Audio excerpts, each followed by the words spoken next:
Hello and welcome everyone to this next lecture of Key Concepts in Indian Polity series. In this lecture, I will be discussing probably the most important topic in entire subject, that is the Basic Structure Doctrine. What is a Basic Structure Doctrine? What is included in this doctrine? The background story of it, the impact it has had on the relationship shared between the government and the judiciary, what was the Kesavananda Bharati case, all this will be discussed in this lecture. You will see questions related to this directly or indirectly being asked by the UPSC almost every single year. So do stay tuned till the end to understand the topic in great detail. Now, for those who are new, who have still not liked or subscribed this channel, please make sure to do hit the subscribe button and you can share this with your other UPSC aspirant friends as well. Now let's start with the idea of what is a basic structure doctrine. What is it that the Supreme Court said in this idea?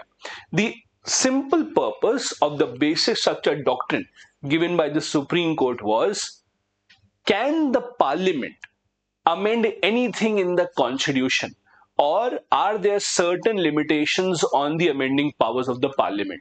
This was a question that the Supreme Court had to answer. Now understand a few things before we go into a greater detail of this. First, what is the term doctrine mean? The term doctrine, you would have heard this multiple times. This is a principle that has been established by the judiciary. So when the judiciary establishes a new principle, that from now onwards we will decide certain cases on this particular principle, or we will use this particular principle from now onwards to adjudicate on certain matters, that is called as a doctrine. So there have been many doctrines given by our Supreme Court from time to time. I will make a video on many of the others as well. For example, we have something called doctrine of eclipse, doctrine of colorable legislation, doctrine of severability, doctrine of pith and substance. So many other doctrines have been given. But for this lecture, let's focus on the doctrine of the basic structure. Now, these principles or doctrines have been given by the Supreme Court from time to time while hearing certain matters. The essence, as I said, is, as per the Supreme Court of India, our constitution has certain provisions which are the foundation stone of the constitution. You cannot change those. That is, the parliament's amending powers, the power under which they can amend the constitution, is not unlimited. There are certain provisions of the constitution that you cannot change. Let's take a simple idea. Let's say you live in a house, 2, 3 BHK, whatever. If you are bored of your house or you need certain changes in the house, can you change the colors of the wall? You can. Can you maybe erect a new wall? You can. Can you put a new fan, new lights? You can. But if I ask you, can you change the foundation of it after all? Can you remove and put new cement in the entire house? No, you can't, because that is the foundation of the entire house. You can't change the foundation. You can change some other provisions. Similar to that, as per the Supreme Court, the parliament cannot amend some provisions which are considered as a basic structure on which the constitution entirely is based. This is not written anywhere in the Constitution of India. Thus, the entire idea of the basic structure doctrine is a prime example of judicial activism in India. It's a prime example of judicial activism. Now, if you ask what is judicial activism, in simple terms, when the judiciary goes beyond its duty, goes beyond its responsibility, and takes up some extrajudicial work or extrajudicial work, this is called as judicial activism. Let's take a simple example here. The role of the judiciary is to decide whether someone is guilty or not, whether you have broken the law or not, or what punishment to be given to you. That in itself is the role of the judiciary. However, when the judiciary starts making laws on its own, when the Supreme Court starts to say that we will be the one who will make laws, that is judicial activism. Because as per the Constitution, law making is a power of the parliament.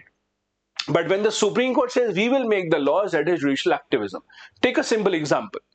If you remember a few years ago when you used to go and watch a movie in a mall or a theatre, before the movie would be played, national anthem was played. Now that was not a law made by the government. It was a directive given by the Supreme Court of India. Can the Supreme Court do this? Apparently they can. This is judicial activism, where they go beyond just interpreting the laws and rather create their own version of a law. This is what happened in the basic structure doctrine as well. It is not written anywhere in the constitution. It has been invented by the Supreme Court. Now think of it from the point of view of the government. As a government, would you like it or not? Think of it. Let's say you are the government and the Supreme Court now tells you you cannot make every change that you want. Some changes in the constitution we will be able to stop because those will be the basic structure of the constitution. As the government, it is like putting limitations on your power, which obviously the government would not like.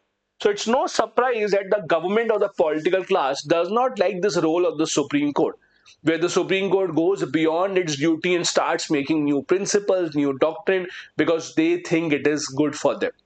One other thing that you have to understand here is this idea of basic structure has not been defined properly even by the Supreme Court.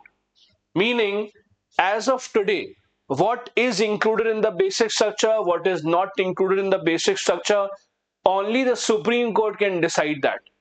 So whatever changes the parliament wants, they can make, but the Supreme Court has the power to strike them down on the argument that this is against the basic structure. So there's a long list of provisions that the Supreme Court now thinks are a part of basic structure, and the Supreme Court can keep on adding to it as well. From time to time, Supreme Court in fact has added a lot of things in the basic structure. I'll give you a few examples. Now, if you look at the Constitution, the entire debate starts from Article number 368. What is Article 368? Article 368 contains the details about constitutional amendments in India. Article 368 says that the Parliament of India is the authority that can amend the Constitution using a special majority. Special majority means 2/3 members present and voting and 50% of total. If you have any confusion about types of majorities, I have already made a detailed video on that. It was the first video of this series. Please go and watch that as well. So Article 368 says that the Parliament can amend the Constitution using a special majority.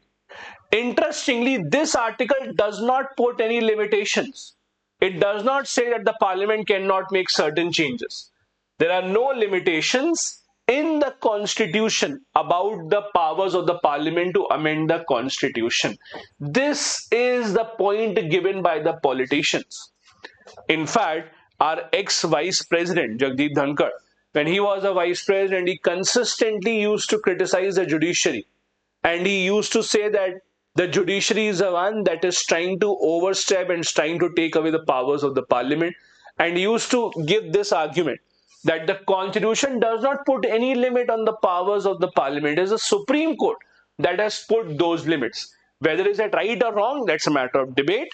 But the Constitution does not put any limitations on the powers of the Parliament to make any changes in the Constitution. The role of the judiciary is just to interpret the Constitution. And they have interpreted in a way according to which the Parliament cannot make whatever changes they want. And the interesting part is it has not always been the same. Earlier, the Supreme Court did not put any restrictions on the powers of the Parliament. For example, look at these. The famous Shankari Prasad case 1951, Supreme Court said the Parliament's powers are unlimited. They cannot or we cannot put any regulations on that.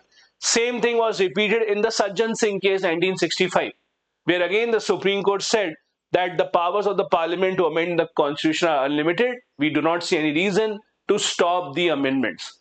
However, the first sign of the Supreme Court trying to restrict the powers of the Parliament was the Golaknath case. Golaknath were two brothers in Punjab, huge landlords. After the Indian government or after India got independence, land ceiling bills were introduced. Land ceiling means there was a limit put on how much land can an individual own. These are called as land ceiling. The limit was different for different states depending on whichever state you come from. In Punjab, for example, the limit was 40 hectares. You could not own more than that. Golaknath brothers owned much more than that. So the government gave them 40 hectares and and the remaining land, remaining property was taken away from them. They went to the Supreme Court, became a huge matter. They said that we have fundamental right to property, our right cannot be taken away. So the Supreme Court said for the first time ever in the Golaknath case that there are certain restrictions on the amending powers of the parliament. What were those restrictions? The Supreme Court said in this case that the parliament cannot amend the fundamental rights. They said the fundamental rights are sacrosanct, they cannot be removed, they cannot be taken away. Now, one other very interesting change that you will see is look at the year 1967. Something started to get changed after this. What? The government. Remember, 1964, Nehru passes away. After him, Lal Bahadur Shastri, he becomes the prime minister. Short tenure, he again passes away. 1966, Indira Gandhi comes to power. When Indira Gandhi government comes to power, this is when the confrontation between the government and the judiciary goes to a huge extreme. This is where the government tries to overpower the judiciary, and the judiciary, on the other hand, does not allow the government to do that. And that led to a lot of issues between the two. I'll give you a few examples. The Supreme Court, however, as I said, from over the years, has actually included a lot of things in the basic structure doctrine.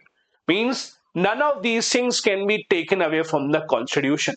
If the parliament tries to amend or touch or tries to change any of these things, the Supreme Court will not allow it. They will strike it down on the argument that it is against the basic structure.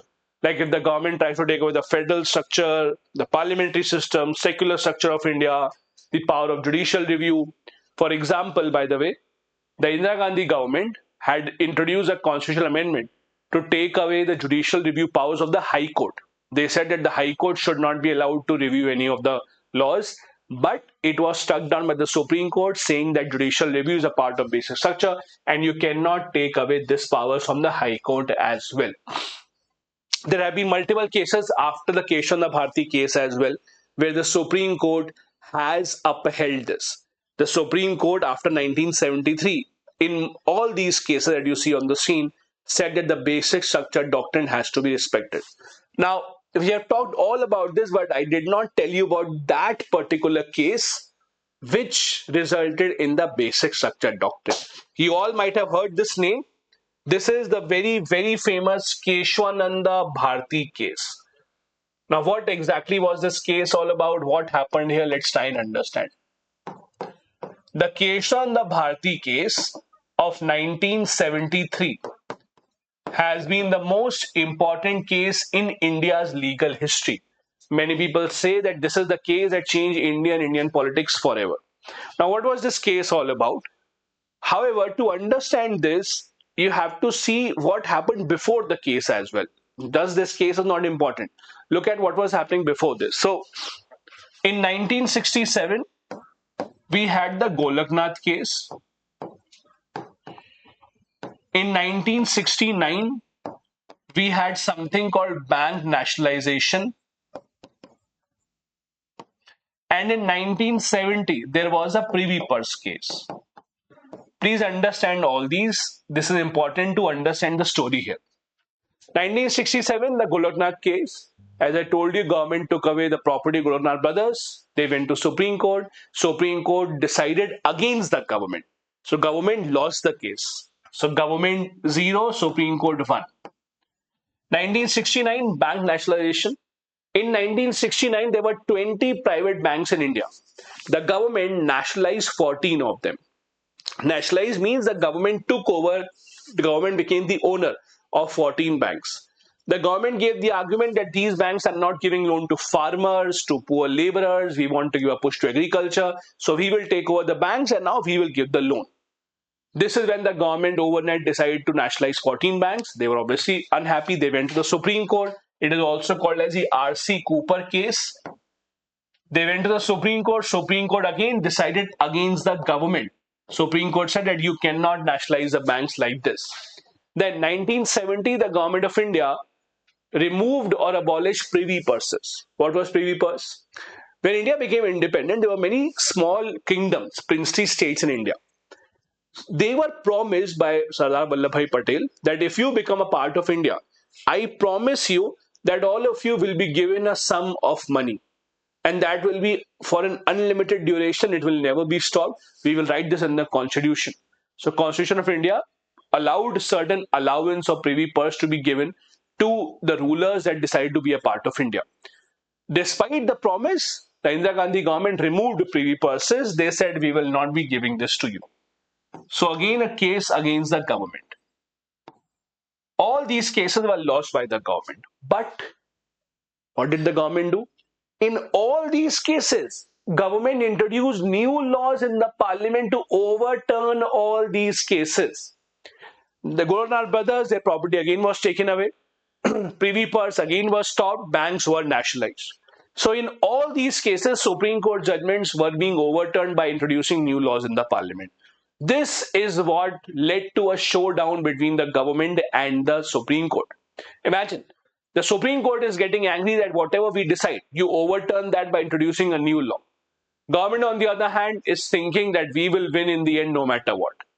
In this background comes the Kesavananda Bharati case. Now, what exactly is the case all about? What happened in Kesavananda Bharati? So, who was Kesavananda Bharati? Kesavananda Bharati was a priest of a temple in Kerala. His property, the property of the temple, was taken by the Kerala government. He went to the court under article number 26. Now, if you have read fundamental rights already, you would know article number 26 allows you the right to manage your religious affairs. Right to manage religious affairs. So, the argument given by Kesavananda Bharati was that it is our religious property, religious affairs, it cannot be taken away by the government. This became a case where it went to the Supreme Court. It was Kesavananda Bharati versus the state of Kerala. And with Kesavananda Bharati, all these people, the bankers, the privy purse people, Golaknath brothers, all these then decided to support Kesavananda Bharati, and it became a bigger question in the Supreme Court. The bigger question in the Supreme Court that the court had to answer was, can the parliament amend everything in the constitution? Or are there certain provisions of the constitution that cannot be changed? Because otherwise, the government will change whatever they want and there is no need of having a court. For the first time ever in India's history, 13 judges together decided to hear the case. 13 judges had to decide, simple question, can the parliament amend everything in the constitution or are there certain restrictions? By 7:6 ratio, 7 judges said that there are certain limits on the amending powers of the parliament. 6 judges said there are no limits on the amending powers of the parliament. So by the majority vote, these 7 won, and thus came into picture the Basic Structure Doctrine. The Basic Structure Doctrine, in which these judges said that the amending powers of the parliament are limited.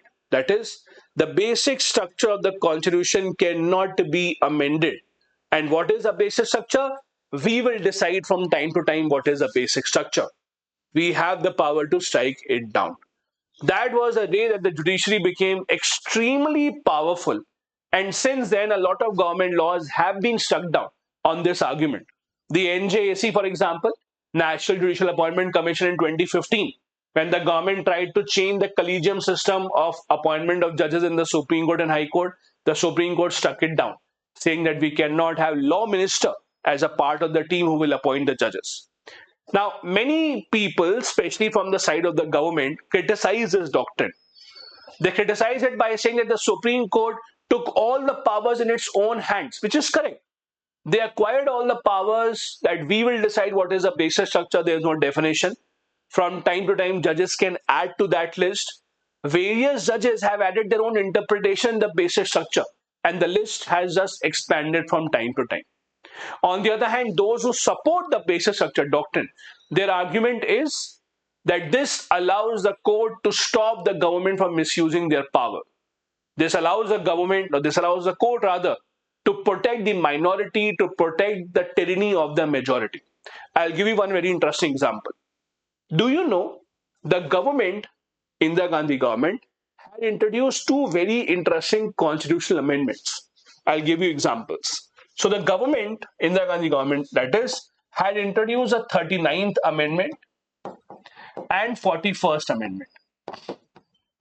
What was the 39th amendment? 39th amendment had said that once the President of India, Vice President, Prime Minister and Lok Sabha Speaker, once they get elected, their election cannot be challenged in any court of the country. Now, why am I laughing? Because it was introduced because Indira Gandhi's election was challenged in Allahabad High Court. The Allahabad High Court had struck down Indira Gandhi's election, which led to Indira Gandhi imposing emergency finally. So to safeguard herself, this amendment was introduced, that is, President, Vice President, Prime Minister and Lok Sabha Speaker, once they are elected to their post, there cannot be any challenge to their election. This is still fine. 41st Amendment, do you know what did it say? It said that President, Prime Minister and the Governor will now have lifelong immunity, meaning even after they end their tenure, there cannot be any case filed against him throughout their life. Why was it done? I don't know. You tell me why was it done. Thankfully, both of these were struck down by the Supreme Court. Supreme Court struck down both of these. How? Supreme Court said that both these are against the basic structure of the Constitution. If the Supreme Court had not invented the basic structure doctrine, today both these amendments would be in our law books. And imagine what kind of a government we would have at that time. This is why the basic structure doctrine has played such an important role in India's constitution and has made sure that the government or the parliament's powers are restricted. Now, there are many other people who argue that it is fine that the Supreme Court is safeguarding the constitution, but you also have to understand that the Constitution of India is a living document. Living document means the constitution changes with time. With new technologies emerging, with new challenges in the society, the government has the right to introduce new laws. The government has the right to change old laws.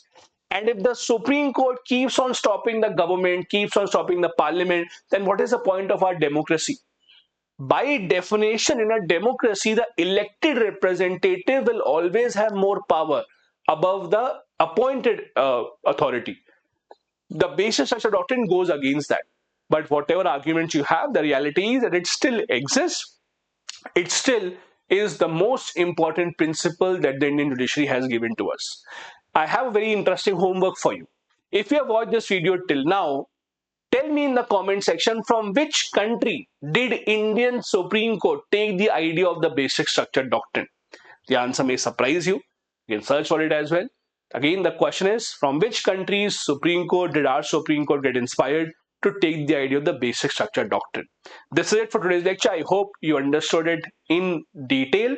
It's an extremely important concept for your examination. If you need this PPT, join my Telegram channel. The link is in the description of the video. Also, download my app to check out the courses that I'm offering there. Thank you so much for watching. If you're new here, do hit the like and the subscribe button. Thank you so much. Bye-bye. Jai Hind.